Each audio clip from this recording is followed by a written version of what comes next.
Christian, Mathieu, merci beaucoup de nous accorder du temps aujourd'hui sur Verisme TV. Ça me tenait vraiment à cœur de vous avoir. Là, on est en pleine formation neurotyping. Et le public français, le public sur la scène internationale, on connaît voilà, vos parcours, votre réputation en tant que coach sportif. Par contre, en France, malheureusement, je trouve que les noms de Christian Thibaudeau, par exemple, ne ressortent pas assez souvent. Et ça me tenait à cœur donc de présenter ça au public français. Est-ce que vous pouvez vous présenter succinctement? Oui, quoique je déteste parler de moi-même. Je suis entraîneur depuis plusieurs années, évidemment. J'ai commencé, je te dirais que j'ai une carrière en deux phases. La première phase a été une phase de préparateur physique.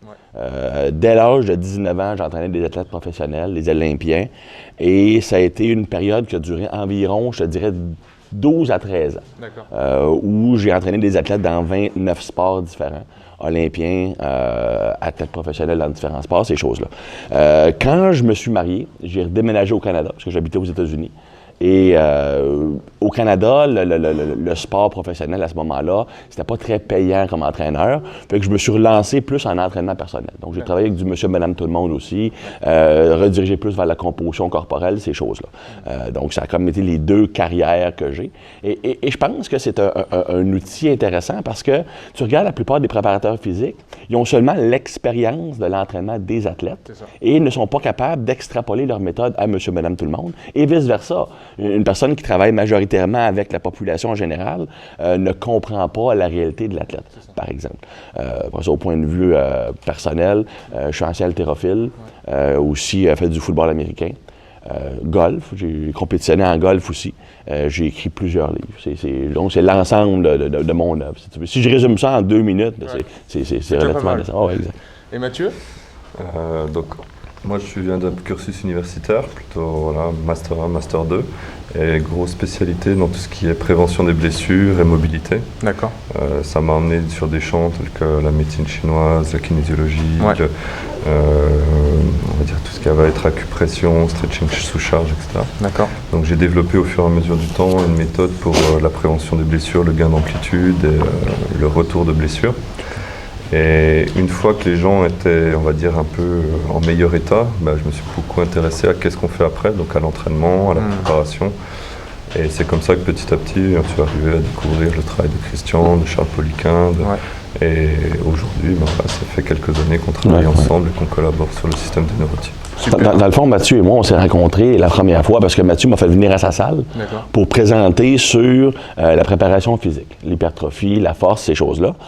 Et lui-même, étant donné qu'il vient de la médecine chinoise, il lisait les travaux initiaux de Charles Poliquin sur les profils de personnalité et l'entraînement. Et Mathieu voulait savoir mon opinion là-dessus. Moi, je l'avais utilisé, puis je remarquais que ça fonctionnait dans 60% des cas. Parce qu'il y avait plusieurs incongruités et Mathieu est arrivé aux mêmes conclusions. Et c'est là qu'on a commencé ensemble à travailler sur le système. Donc on échangeait et ça s'est développé comme ça. D'accord. C'est ça qui est vraiment pertinent, c'est que tu viens de... il y a des influences médecine chinoise, il y a des influences un petit peu médecine traditionnelle. Et moi, en tant que naturopathe, on passe notre temps à catégoriser, à avoir des grilles de lecture pour bien cerner la personne qu'on a en face de nous. C'est-à-dire la couleur de sa peau, son énergie, son tonus, son regard, sa posture, sa morphopsychologie. Et Hippocrate le faisait déjà en son temps, c'est-à-dire il catégorisait les gens en lymphatique, bilieux, sanguin, nerveux. Et la médecine chinoise le fait aussi, l'Ayurveda aussi le fait. Et ça permet de découler des préconisations au quotidien, etc., l'alimentation, tout ça. Mais vous arrivez à rajouter des connaissances scientifiques derrière ça, en nous disant que finalement, on a chacun une dominance d'un neurotransmetteur. Est-ce que vous pouvez nous expliquer dans les grandes lignes? C'est pas un seul neurotransmetteur. Je veux dire que, faut comprendre que les neurotransmetteurs sont les messagers du cerveau. Donc, tout le monde a l'ensemble des neurotransmetteurs. Ceci étant dit, on va avoir, pour chaque personne, va avoir certains neurotransmetteurs qui sont soit plus élevés ou auxquels tu réponds plus. Donc, on peut les mettre dans 2 grandes catégories, les excitateurs, les inhibiteurs. Et chaque individu va avoir un excitateur principal et un inhibiteur principal qui vont déterminer ses traits de personnalité.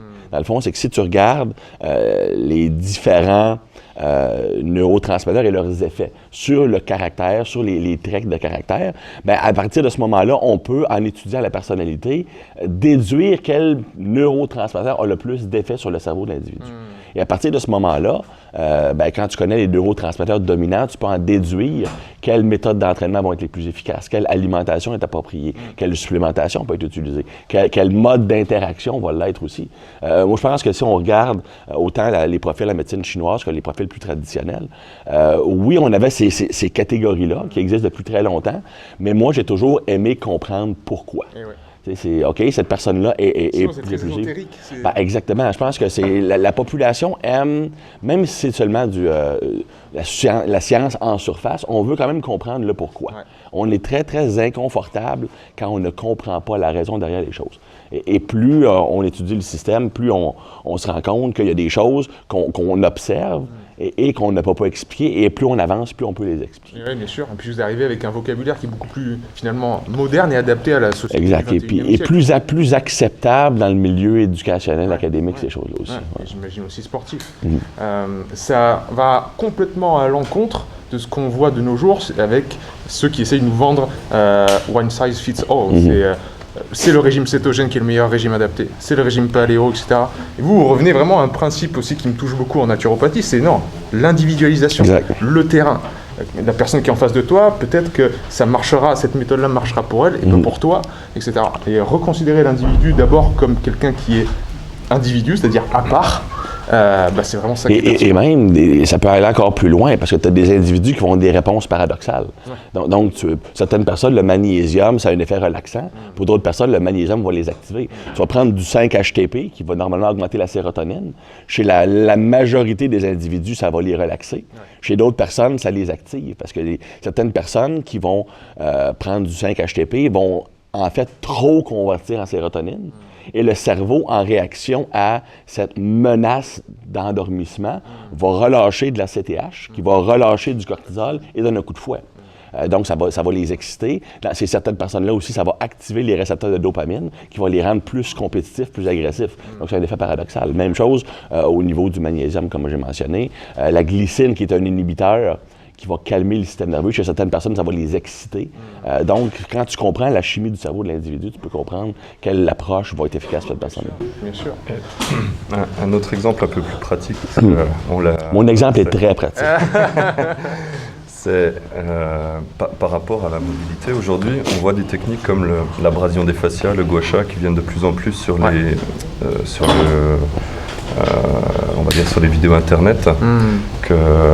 Et maintenant, si on comprend les différents neurotypes et les techniques, par exemple, l'abrasion des fascias permettra d'activer les neurotypes 1B, 1A à dominance nerveuse.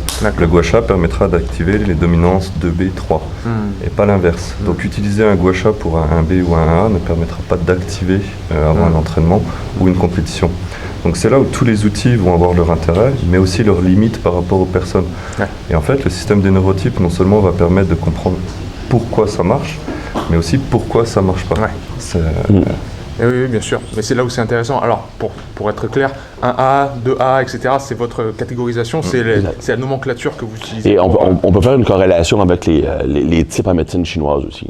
C'est comme le 1A, c'est le feu, le 1B, c'est le bois, le 2A, c'est l'eau, le 2B, c'est la terre, et le 3, c'est le métal. Donc, on a une corrélation. Là. Mais c'est, la terminologie plus numéraire rend ça plus facilement acceptable pour la population générale, qui ne sont pas nécessairement prêts à accepter des concepts qui sont plus étranges pour eux. C'est ça. Mais c'est la même chose. Et qui semble un peu ésotérique, et ça ferme un peu une porte tout de suite. Exact. C'est peut-être une barrière. Tu as mentionné Charles Poliquin plusieurs fois. Il nous a malheureusement quitté l'année dernière. Il a été une énorme influence dans le monde du sport, en termes généraux, et surtout, j'imagine pour toi. Lui, c'est vrai, tu l'as dit, il travaillait beaucoup, essentiellement avec des sportifs de haut niveau. Exact. Et c'était sans doute ce qui rendait lacunaires certaines de ses réflexions.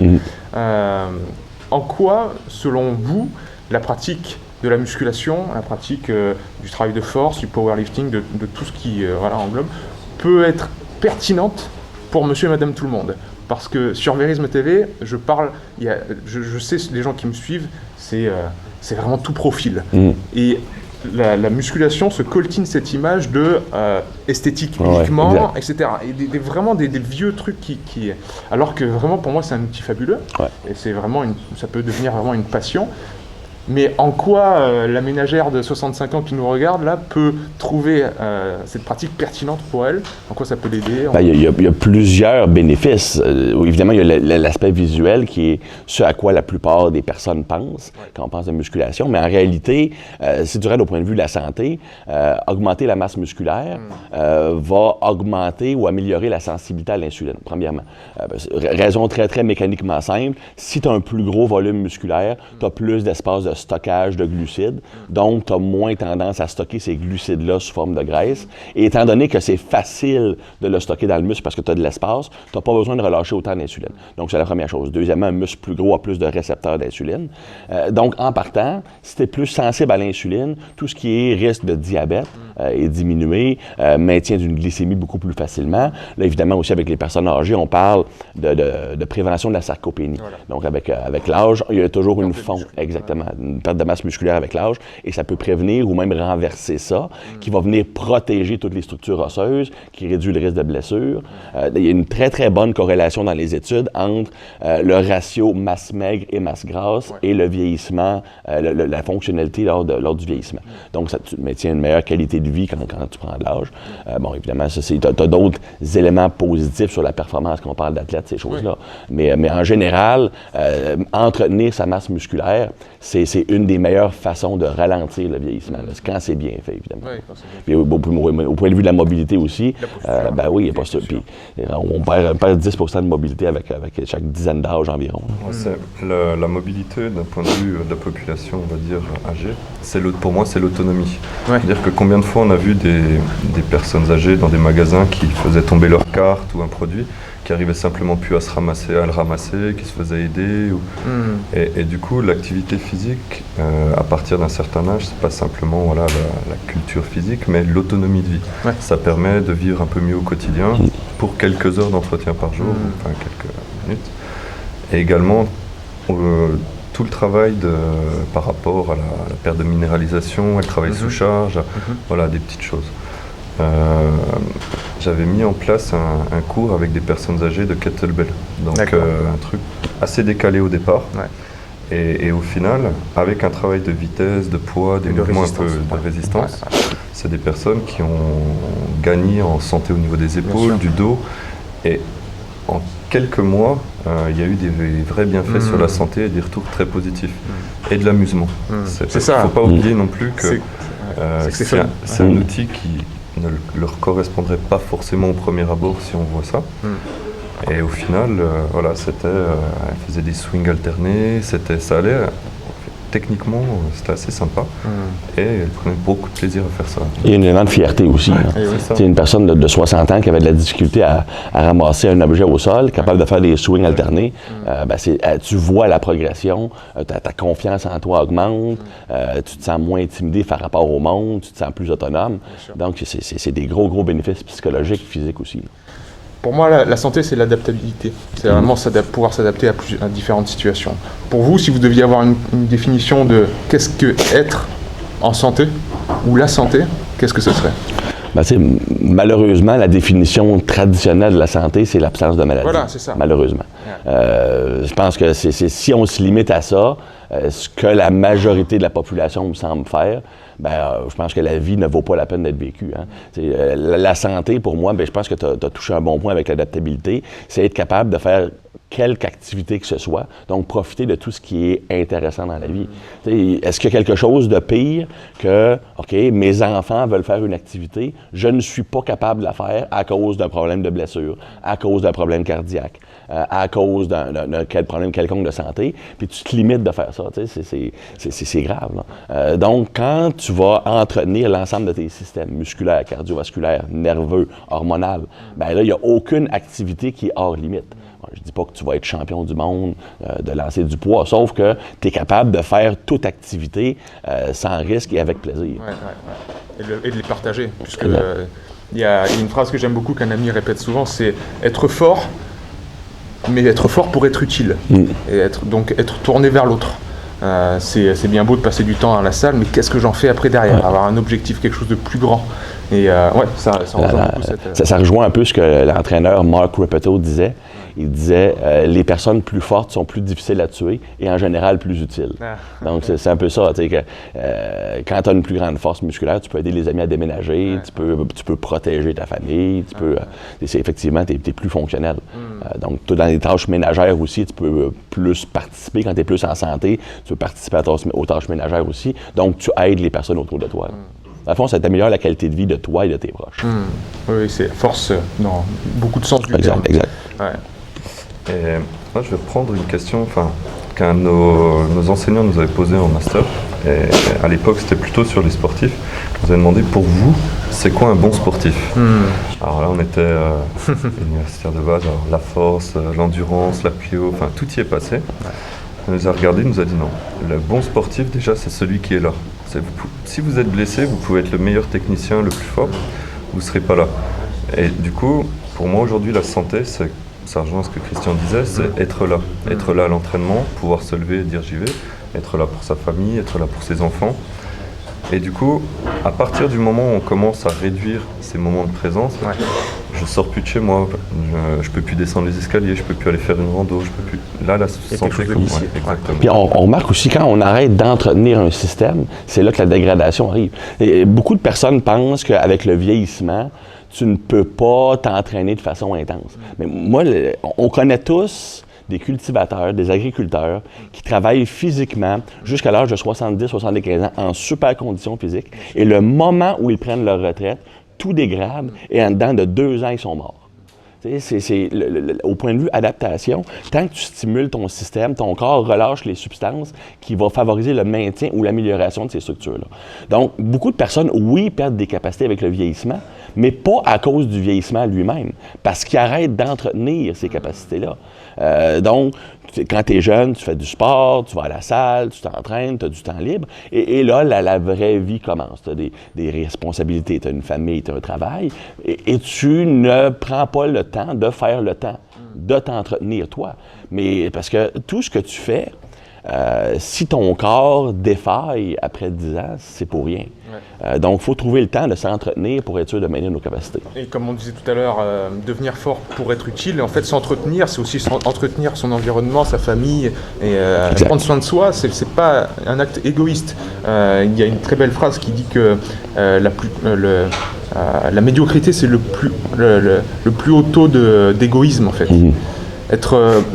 Prendre soin de soi, voilà, faire les choses bien, c'est aussi se rendre utile après derrière pour ceux qui comptent, pour son environnement. Exact.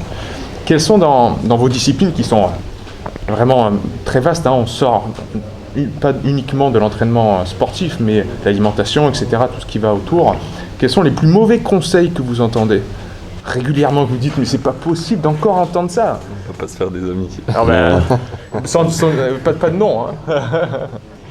Je vais te laisser commencer, Mathieu. Allez, un seul.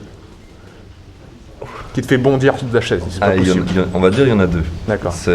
Qui sont un peu mes chevals de bataille depuis ces derniers mois. Tout ce qui est... ne descendez pas en squat en dessous de 90 degrés pour les genoux. Ça me fait... Et toutes les personnes qu'on entend dire... je récupère pas mal de personnes après... les kinés, des ostéos, des médecins, où il n'y a pas eu trop de changements.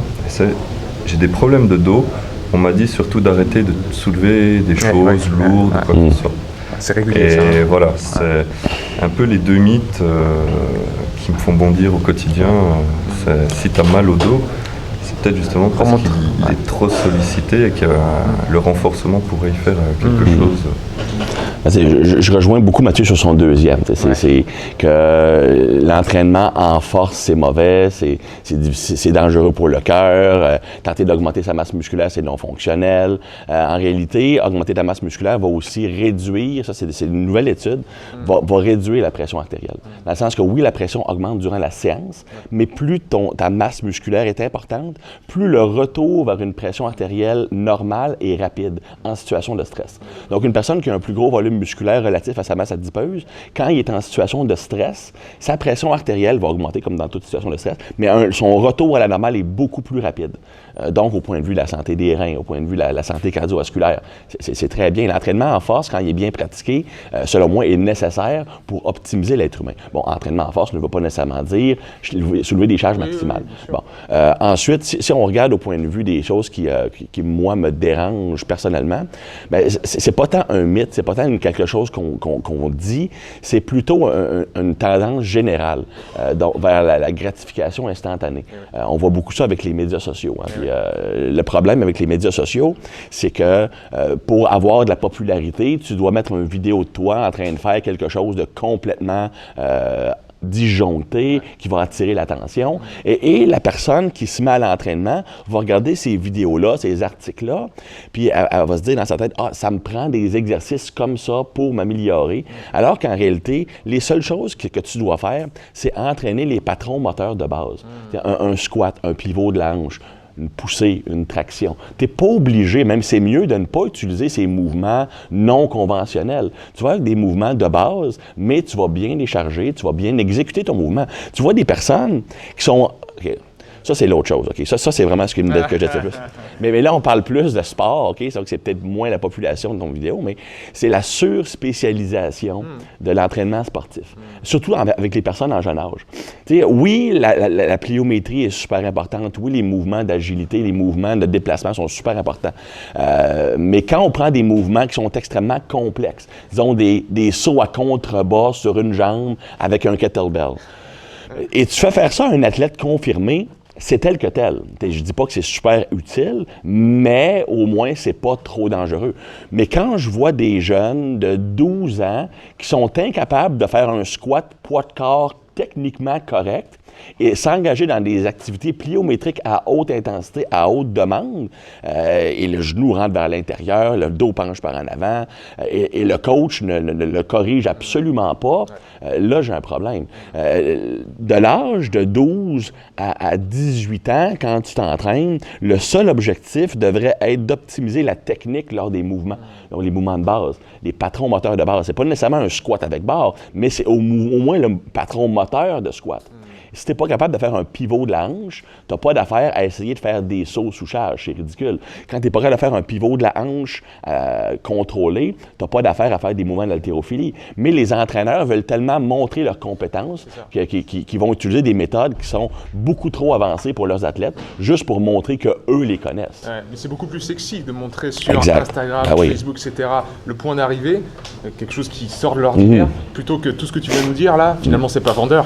C'est le dur travail, la discipline du quotidien. Pour la diète, c'est la même chose. Pour la diète, c'est la même chose. C'est toujours plus payant de prendre un concept complètement extrême en diététique que d'apprendre aux personnes à faire des bons choix alimentaires. C'est ça.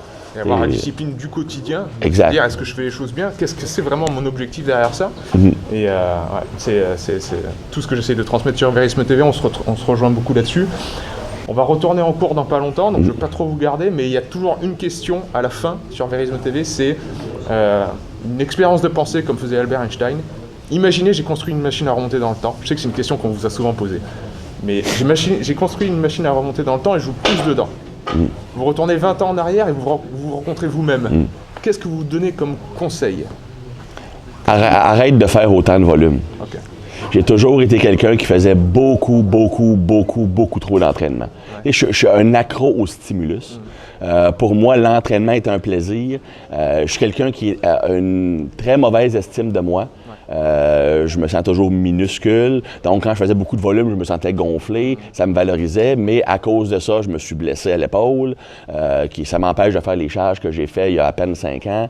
C'est l'accumulation de stress au cours des années à cause du volume d'entraînement.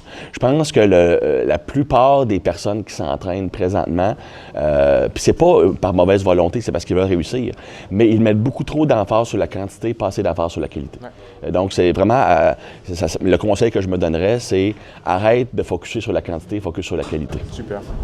Mathieu? Moi, le conseil qui m'a pris du temps à être accepté, c'est de pas tout croire parce qu'on l'a fait comme ça pendant des années. Ouais. On cherche à transmettre des choses de génération en génération. Ouais. Certaines choses sont excellentes, mais certaines demandent à être mises en cause de temps en temps pour aller un petit peu plus loin. Et ça, quand c'est quelqu'un, on va dire une autorité ou un référent qui le fait, ça peut être compliqué, ça peut prendre du temps. Bien sûr. Même si d'instinct, voilà, on dirait, j'irai pas dans cette direction. Et c'est ce qui finalement a pris ce temps de rencontrer Christian pour discuter un peu des profils et de tout ça. Ouais. Parce qu'au final, remettre en cause un petit détail sur, par exemple, dans le livre 100% cerveau de Braverman, ils expliquent que les dominants à la dopamine peuvent faire le volume maximal d'entraînement et feraient par exemple des très bons coups de prof de fitness. Et ça a été un des premiers biais sur lesquels, moi sur les profils, je me suis confronté, c'est que tous les types, on va dire, dominants en dopamine, crachaient très facilement au bout d'un moment. Et là, il a commencé à avoir une réflexion, il m'a dit non, c'est écrit dans le livre. Ils l'ont dit. Voilà. Donc, ce serait ce conseil-là, c'est ne t'arrête pas forcément, va vérifier, creuse. L'humilité, toujours, qui doit être vraiment, pour notre cheminement, c'est vraiment l'humilité, remettre en question, même les vieux. Il y a un adage qui dit, c'est Coluche qui avait dit ça, c'est pas parce qu'ils sont nombreux à avoir tort qu'ils ont forcément raison. Donc c'est avoir la sagesse toujours de remettre en question ce que... Oui, et même ce que je dis en cours aujourd'hui, j'espère que personne ne prend ça comme de l'argent comptant.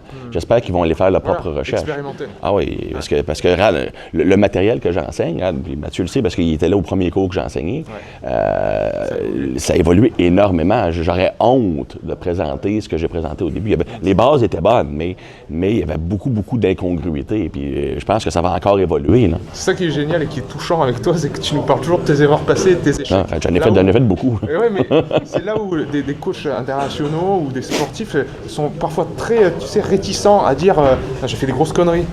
Non, moi, je suis clean, je suis parfait, etc. Et ils veulent préserver une image. Mais le problème avec ça, là, c'est que, OK, disons que tu présentes dans un cours, tu présentes devant un groupe d'entraîneurs qui sont au début de leur carrière. OK? Donc, c'est eux les futures vedettes de demain. Et ils partent avec l'impression de, OK, celui qui est au top ne fait jamais d'erreur. Lui-même a déjà fait des erreurs. Donc, automatiquement, tu programmes dans ton cerveau, je ne pourrai jamais me rendre là parce que moi, je fais des erreurs. Alors que je peux te garantir que n'importe quel entraîneur qui est au sommet, n'importe quel nutritionniste qui est au sommet, a fait beaucoup plus d'erreurs que toi. Bien sûr. Sauf qu'il, comme je dis, il n'en parle pas. Et ça, je pense que c'est une erreur. Oui, oui, absolument. Mais moi, je vais toujours partager mes faiblesses, toujours partager mes erreurs. Pas parce que c'est pour avoir un rire, c'est parce que je veux que les personnes réalisent que tu peux te rendre. Tu dois faire des erreurs pour te rendre au sommet et les admettre, c'est un outil qui est très, très utile pour faire. Quand tu présentes, là, c'est pas pour toi avoir l'air intelligent. C'est pour que les personnes qui t'écoutent deviennent meilleures. Et quand tu commences à présenter pour toi-même, quand tu commences à coacher pour toi-même, c'est là que les mauvaises choses arrivent. Super. Merci pour ces belles paroles de sagesse. Merci à tous les deux. Merci. Et à bientôt.